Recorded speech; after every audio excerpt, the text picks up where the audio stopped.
Okay, it's game time.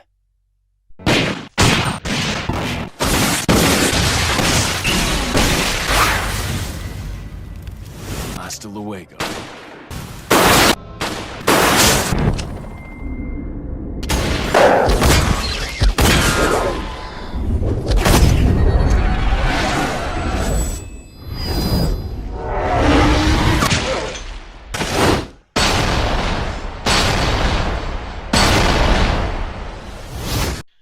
What up, it's Shankster94, and welcome to my weapon review of Resident Evil Survivor.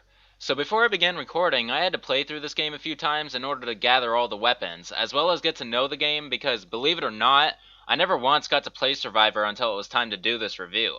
Kind of ironic since I'm a fan of the Resident Evil franchise. But anyway, after a few playthroughs, I learned that this is one of the easiest Resident Evil games, if not the easiest I've ever played. So it honestly didn't take me too much time to get an S rank to unlock the infinite rocket launcher for this game. Alright, well, enough said. I have all the weapons, I have well-placed save states to properly test the weapons on enemies, so let's get on with Resident Evil Survivor weapons review. Alright, so there's a few things that separates the Survivor series from the rest of the games. One, if you haven't noticed, that I'm playing in first-person mode, not third person. So, Resident Evil Survivor is the first game in the Resident Evil series that features first-person gameplay. Now, it continued throughout the rest of the Survivor series. They are known for first-person gameplay. Although Resident Evil Dead Aim, which is the last game in the series, provided third-person gameplay, but first-person shooting. Alright, so that's one thing. Another thing is that, at least in Survivor 1, your weapons can carry over after you've beaten the game, if you save your game. Unlike the regular classic games to where once you play a new game, you're back to scratch, pretty much. Alright, so enough about Survivor itself, let's get to the weapon review. So, the first weapon.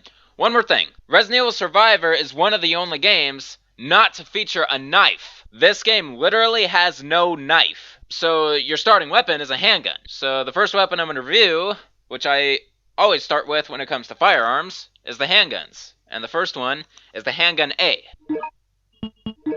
Glock 17. This is a small, lightweight gun, which is made from plastic and is famous for its stability. Alright, so there was a similar definition.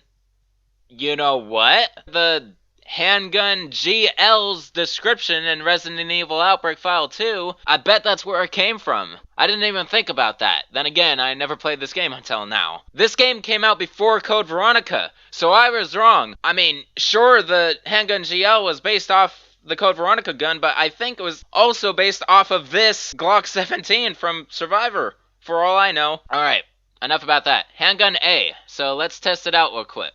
Has a lot of bullets to start with, that's convenient. I believe it has the most amount of bullets out of all the handguns.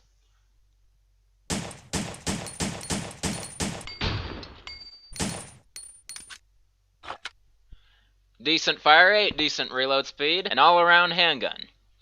Alright, I'm going to test all of the handguns on zombies, just to let you know. So let's test the Handgun A on a zombie.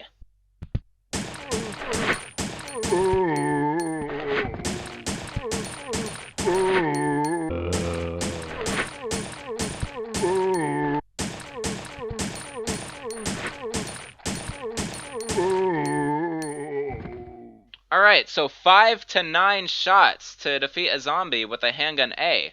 Now just to let you know, this game has two difficulties. They have easy and they have normal mode. I am playing in normal mode, so these are the best damage rates I can give you here. But anyway, the reason why I did multiple tests was to show you that range does matter here, as well as location of where you shoot. So obviously at close range it only took 5 shots, and the last test I did it from far range and I shot the legs. That's why it took up to 9 shots. So yeah, variety of ranges and limbs could depend on how many shots it takes. Between 5 to 9 shots for the Handgun A. Pretty average. Alright, well, that is it for the Handgun A. Now for the next handgun, the Handgun B.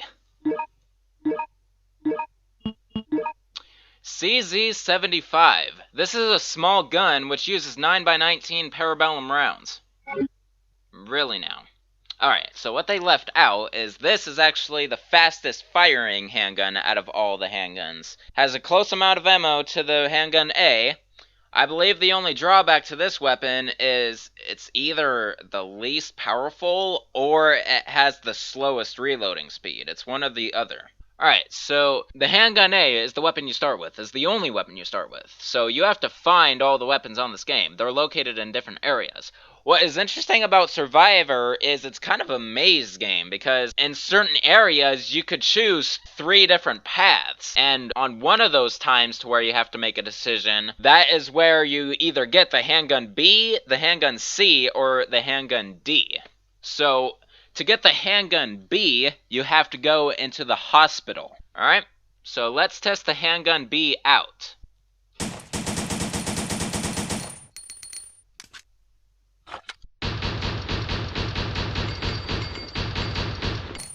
So yeah, it has pretty much infinite fire rate. It all depends on how fast you can push the button with your finger. You basically could say that's a machine pistol, if you will. Alright, so yeah, very fast firing rate. Just might help you out in certain battles. You could probably use this handgun easily against a boss since it has a ridiculous fire rate. I am pretty sure the firepower, though, is way down compared to the other handgun because of that. I don't know. We're gonna find out when I test it on a zombie right here.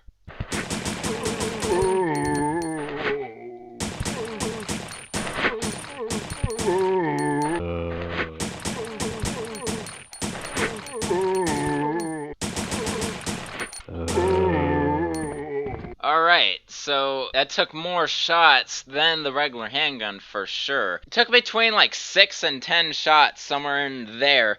So even though it has a much faster fire rate, it is not that much less powerful than the Handgun A. So I would say once you get this handgun, you should use it over the Handgun A. But yeah, I did notice that reload speed did take forever. So there's the drawback. It has the slowest reload speed out of all the handguns. Alright, well, that is it for the Handgun B. Alright, now for the next handgun, the Handgun C.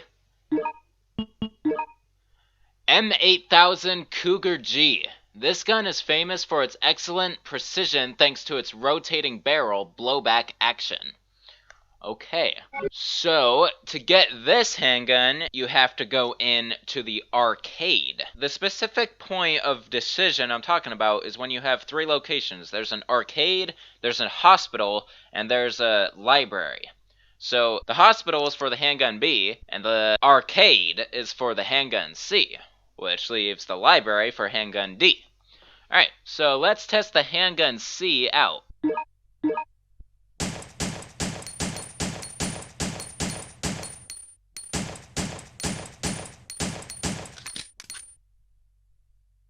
Alrighty then, so it has a slightly slower fire rate than the Handgun A, but then when I ran out of bullets, the reload speed was lightning fast. So, this handgun has the fastest reload speed. As for the firepower, we're gonna find out right now when I test it on a zombie.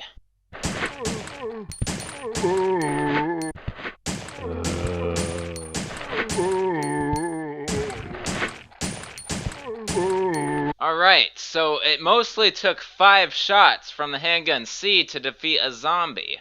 One time it only took 4 shots.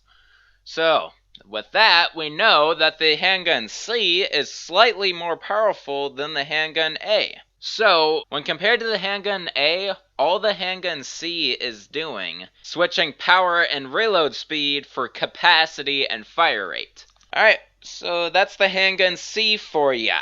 Alright, now for the last handgun, the Handgun D.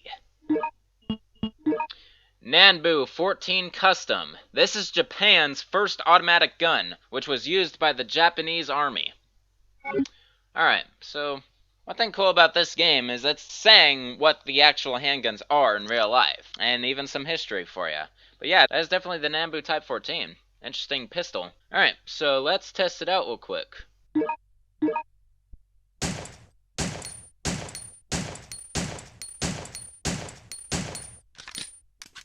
Alright, So, two very noticeable things. It has the lowest capacity out of all the handguns, and it has the slowest fire rate. But the reload speed is pretty decent, and I know for a fact already, since I played through the game a couple times with this handgun, it is the most powerful handgun out of all the handguns. So this one, you're taking firepower over everything else, basically. And it's not that bad of a choice when it comes to regular zombies anyway, because watch this.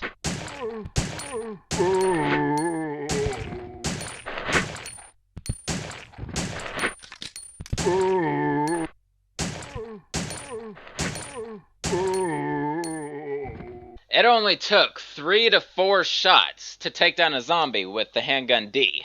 So yeah, that shows you how much more powerful it is than all the other handguns. When it comes to regular zombies, I would recommend you use this handgun, to be honest. Sure, it's slow firing, and you're gonna have to reload constantly since it only has 8 bullets. But in just one clip, you'll take down 2 zombies. And that's pretty much going to be the case for you with every other handgun. Alright, so there's the Handgun D, and even though I've only had this game for a couple of weeks, I am glad to say that this is my favorite handgun in the game. Alright, well, that is it for the Handgun D as well as all handguns. Alright, now for the next weapon, the shotgun. SPAS 12. This large-sized military shotgun could be handled with one arm if used with a stock option. Okay. Alright, so this is the first Resident Evil game to use the SPAS 12. The SPAS 12 has been used in some Resident Evil games afterward. Alright, well, let's test the shotgun out.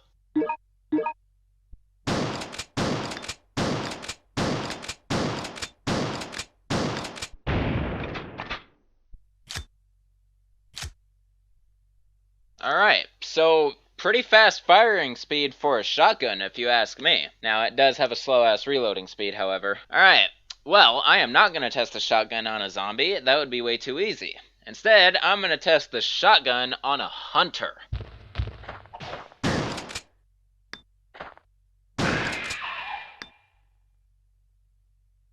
Alright, so it took 2 shots to take down a hunter. Now that second shot was directly to the face, so that was probably a clean shot. That first one, however, I don't know if that was clean shot or it kind of whisked him a little bit. Either way, if you don't shoot perfectly, it's going to take at least 2 shots. And if you shoot them from afar, it will probably take more than that. I'm going to find out real quick, actually.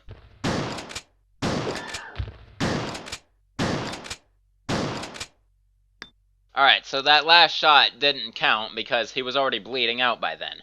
So yeah, from far range it took 4 shots.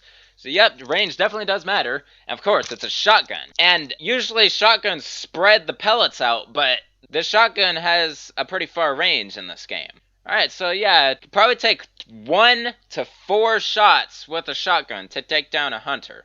Now, the shotgun is good for a lot of enemies. Shotgun's always a good weapon for any situation. It always has been in the Resident Evil series. So that is it for the shotgun, and it is the only shotgun in this game.